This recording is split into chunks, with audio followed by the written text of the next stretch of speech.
Pass 100 असा जे without सायलेन्सर्स किंवा मॉडिफाईड बाईक्सची कारवाई मागची झाली होती. आज सर्व सायलेन्सर जप्त करून ते बुलडोजर फिरवून आपण स्क्रॅप मध्ये विकून आपलं रजिस्टरवर घेणार, अभिलेखवर घेणार. पण हा एक सिंबॉलिक मेसेज पण आहे की नांदेडमध्ये जे एक समस्या दिसतो प्रत्येक सण उत्सव मध्ये किंवा इन जनरल डेली पण, की फटफट bike, without silencers bike, modified bikes हा प्रमाण वाढलेला आहे. त्यामध्ये आता नांदेड पोलीस स्ट्रॉंग भूमिका मागच्या काही काळात घेत आहे. मागची एक जयंतीमध्ये सुद्धा आम्ही 97 बाईक्स जप्त करून त्यांच्यावर कोर्ट करून बाईक सुटला अशी कारवाई केली होती. त्यांच्यावर गुन्हे दाखल केला होता. फक्त फाईन देऊन आम्ही बाईक सोडणार नाही, त्यांच्यावर गुन्हे दाखल करून तुम्हाला कोर्ट करून बाईक सोडवावे लागेल.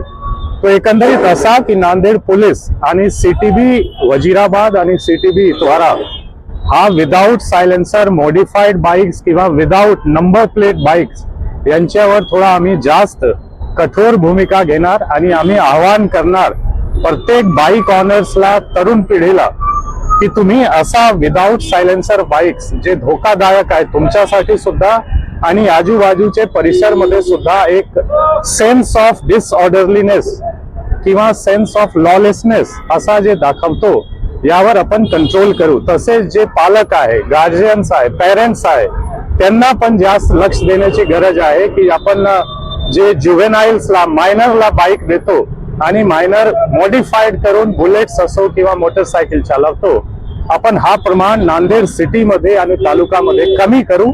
त्यासाठी आता नांदेड पोलीसची आणि सीटीबीची ट्रॅफिक ब्रांचची हा मोहीम आहे. थँक्यू. श्रीरामनवमीची तयारी जवळपास आता पूर्व तयारी झालेली आहे. काही जे राहिलेलं आहे ते आपण करत आहोत. आज पण आम्ही सर्व आयोजक मंडळची मीटिंग घेतली, आमची सर्व ऑफिसर्सचा मीटिंग घेतलेला आहे. बंदोबस्त सिस्टीम मोठ्या प्रमाणावर तैनात आहे आणि SRPF ची एक कंपनी, RCP ची 6 प्लाटून्स, तसेच आमचे जवळपास 1500 स्टाफ ऑफिसर्स ह्यामध्ये पार्टिसिपेट करणार. नांदेड जिल्ह्यामध्ये जवळपास 40 मिरवणूक आहे, सिटीमध्ये 4 आणि तालुका लेवलमध्ये सुद्धा इन्क्लूड करून 40 मिरवणूक आणि 5 बाईक रॅली आहे.